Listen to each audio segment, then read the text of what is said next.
શ્રી શિવ મહાપુરાણ તમારા ફેમિલીમાં ખાસ ને ખાસ સાંભળજો એવી મારી નમ્ર વિનંતી છે, એથી કરી તમારા બાળકોને સારા વિચાર મળે। આપણે બીજા ભાગનો ત્રીજો ભાગ આવ્યા છીએ। એ રંગ લાગ્યો હરી તારો રંગ લાગ્યો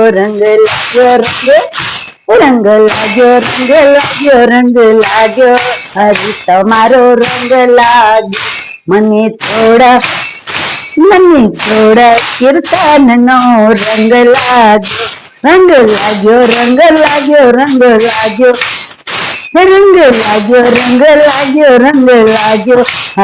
કીર્તનનો રંગ લાગ્યો મહાદેવ તમારો રંગ લાગ્યો। શિવ પુરાણ ને કહેશું, આપણે ગણપતિ દાદાને કહેશું કે અમારા શિવ પુરાણમાં વાંચવામાં હાજર રહે અને શિવ પુરાણ આખો પરિવાર હાજર, ગણપતિ રીતિ સિદ્ધિ સહિત આખો પરિવાર હાજર રહે એવી નમ્ર વિનંતી છે। ગણપતિ દાદાને આપણે પ્રાર્થના કરશું, હે ગણપતિ દાદા, અમારા ઘરમાં જે બીમાર લોકો હોય એ શિવ પુરાણ વાંચે એને સદગતિ આપજો અને એને આત્માને શાંતિ આપજો, બીમાર હોય એ લોકોને ઉભા કરી દેજો। આપણે પેલા ત્રિકાળ સંધ્યા લેશું, એટલે આપણા બાળકોને પ્રાતકાળનો સવારે ઉઠતા કરાગ્રહ હશે તો શ્લોક છે, ભોજન કરતી વખતેનો છે, યજ્ઞ શિષ્ટાશીનો સંતો છે, સૂતી વખતેનો છે, કૃષ્ણાય વાસુદેવાય, તો આપણા ત્રણેય શ્લોક છે એ બાળકોને બોલાવશું, એથી કરીને દાદાના સારા વિચાર મળે અને સારા સંસ્કાર મળે એવી તમને મારી નમ્ર વિનંતી છે। તો આપણે એક જ શ્લોક લેશું। કરાગ્રે સતે લક્ષ્મી કરમૂલ્યે સરસ્વતી કર મધ્યે તુ ગોવિંદમ પ્રભાતે કર દર્શનમ સમુદ્ર વસને દેવી પર્વતસ્તન મંડલે વિષ્ણુ પત્ની નમસ્તુભ્યમ પાદ સ્પર્શ સમસ્વમે વસુદેવ વસુતમ દેવમ કંસ ચારુ નમર્દનમ દેવકી પરમાનંદમ કૃષ્ણમ વંદે જગત ગુરુ ગુરુર બ્રહ્મા ગુરુર વિષ્ણુ ગુરુર દેવો મહેશ્વર ગુરુર સાક્ષાત પરબ્રહ્મા તસ્મૈ શ્રી ગુરુદેવ નમઃ। ઓમ શાંતિ। તો આપણે બીજો ભાગ લેશું, ત્રીજા અધ્યાયનો બીજો ભાગ। હે માટે સર્વનો ઈશ્વર કોઈથી ન જીતાય તેવો વીર મહાદેવ જેવો સમર્થ અને કામ જીતનાર સર્વોત્તમ દેવ આનો અવશ્ય પતિ થશે।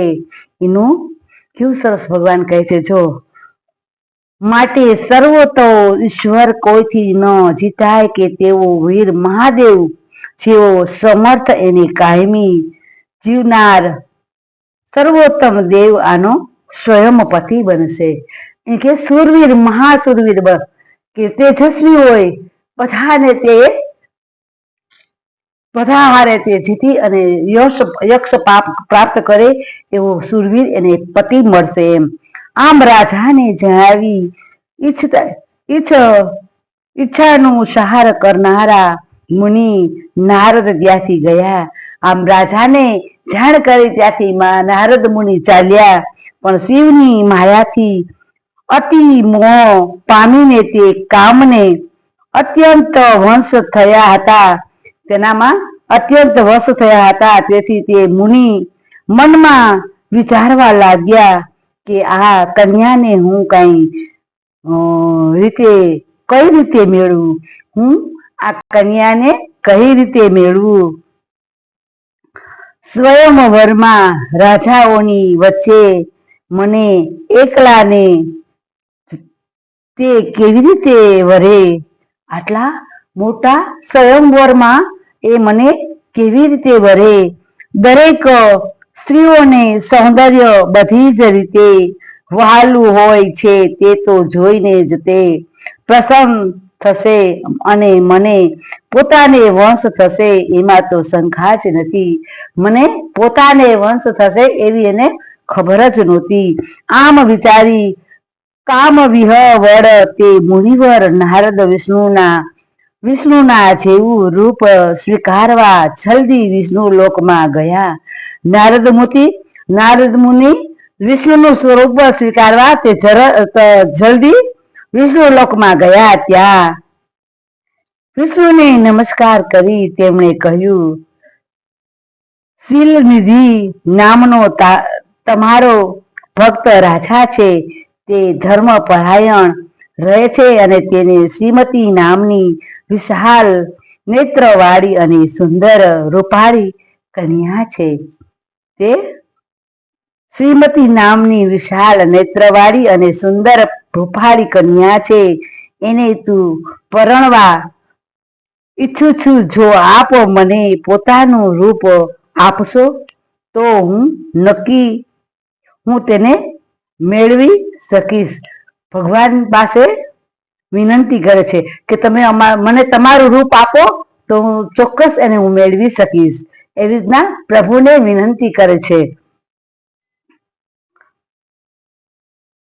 કે તમારું રૂપ મને આપશો એમ. સૂતજી બોલ્યા. આ મુનિનું એ વચન સાંભળી વિષ્ણુ ભગવાન ખૂબ હસ્યા અને શિવની માયાને પ્રભાવ જાણી દયા પરાયણ થઈને તેને કહેવા લાગ્યા. તે દયા પરાયણ થઈ તેને કહેવા લાગ્યા. ભગવાન વિષ્ણુ ખૂબ હસ્યા અને તે કહેવા લાગ્યા, અરે તમે તમારા ઈચ્છિત સ્થાને જાઓ. તમે તમારા ઈચ્છિત સ્થાને જાઓ. જેમ ઉત્તમ વેદ રોગીનું હિત કરે છે, જેમ ઉત્તમ રોગ વિધિનું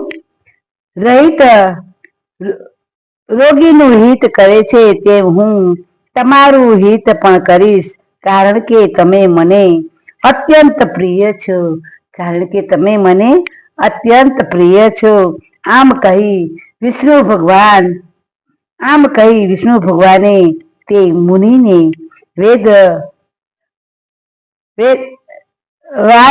વાદળાનું મુખ અને બાકીનું પોતાનું રૂપ આપ્યું અને આ રીતે તે તેમના પર કૃપા કરી પોતે અદ્રશ્ય થઈ ગયા. આવી એની માથે કૃપા કરી અને પોતે અદ્રશ્ય થઈ ગયા. પછી નારદજી જ્યાં શીલનિધિએ રાજપુત્રોથી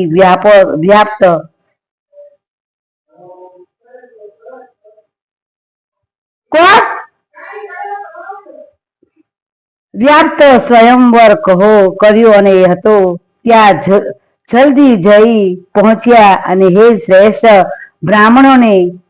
બ્રાહ્મણો રાજપુત્રોથી વીંટાયેલી તે દિવ્ય સ્વયંવરની રાજ સભામાં નારદ બેઠા અને ત્યાં બેસી પ્રતિયુક્ત મનથી આમ વિચાર કરવા લાગ્યા. પ્રતિયુક્તથી મનથી આમ વિચાર કરવા લાગ્યા, હે વિષ્ણુનું રૂપ ધારણ કરનારા, મને જ કન્યા વર્ષે બીજાને વર્ષે નહીં. આમ તે વિચારતા હતા કે એ કન્યા મને જ વર્ષે બીજા કોઈને વર્ષે નહીં. એના મનમાં એવું હતું નારદજીને કે એ કન્યા મને જ વરવી જોઈએ એમ. પણ તે મુનિવર પોતાના મુખનું કદરૂપણું જાણી શક્યા નહીં. અને ત્યાંના બધા જ મનુષ્યો તો નારદને તેમના પહેલાના સ્વરૂપ તે દેખાતા હતા. તેથી હે બ્રાહ્મણો રાજપુત્રો વગેરે કોઈ પણ તેનો ભેદ સમજી શક્યા નહીં. પણ તે નારદ રક્ષણ કરવા રુદ્રના 2 ગુણો બ્રાહ્મણનું રૂપ ધારણ કરી ગુપ્ત રહ્યા હતા. અને તેઓ 2 જ કેવળ તે ભેદ જાણતા હતા. તે 2 જ ભેદ જાણતા હતા. નારદને એમ હતું કે એ કન્યા મને જ વરવી જોઈ. ને રૂપ માગ્યું પણ તોય તેને અસલ તેનું રૂપ હતું એ બહાર આવતું હતું. પણ એને એમ હતું કે જે એ કન્યા છે એને એમ થઈ ગયું કે આ કન્યા મને જ વરવી જોઈએ. એને અંદર એમ હતું. તો પછી આપણે આગળ જોશું કે શું કે છે. 2 ગુણો બ્રાહ્મણ રૂપ ધારણ કરી ગુપ્ત રહ્યા હતા. તેઓ કેવળ તે ભેદ જાણતા હતા. તેઓ બંને નારદ મુનિનો મોહ પામેલા જાણી તેમની પાસે ગયા. નારદ મુનિનો મોહ જાણી તેમની પાસે ગયા અને પરસ્પર વાત કરતા તેમની મસ્કરી કરવા લાગ્યા. પરસ્પર તેની વાત કરતા મસ્કરી કરવા લાગ્યા. જો ભગવાન આપણે એમ કહે છે કે આપણે અહીંયા જવું બને છે, પણ ભગવાને ઉપર ત્યાં પણ આવું બને છે. આપણે એમ કે સૃષ્ટિમાં અહીંયા જન્મ લીધા પછી પણ ભગવાનને ત્યાં પણ એવું બને છે. એમ જો નારદજી કે મને આ કન્યા મને જ પરણવી જોઈએ, તો એ ભગવાન પાસે ગયા કે ભગવાન મને એવું રૂપ આપો કે હું કદરૂપો ન લાગુ, એમ મારું સરસ સ્વરૂપ લાગે. એમ તો જે હોય એ તો રહેવાનું જ છે, કઈ હોય કઈ થૂક થવાનું છે, આપણું રૂપ હોય એવું રૂપ રહેવાનું જ છે. તો તમે ખાસ ને ખાસ વાંચજો ફેમિલીમાં. આમાં સરસ શિવપુરાણમાં પણ સારું મળે છે ફેમિલી સાથે વાંચવાનું, અને વાર્તામાં પણ મળશે. શિવપુરાણમાં પણ બાળકોને સારા વિચાર, સારા સંસ્કાર, સારું બધું મળે છે. તો તમે સાથે ફેમિલી સાથે વાંચજો એવી મારી નમ્ર વિનંતી છે.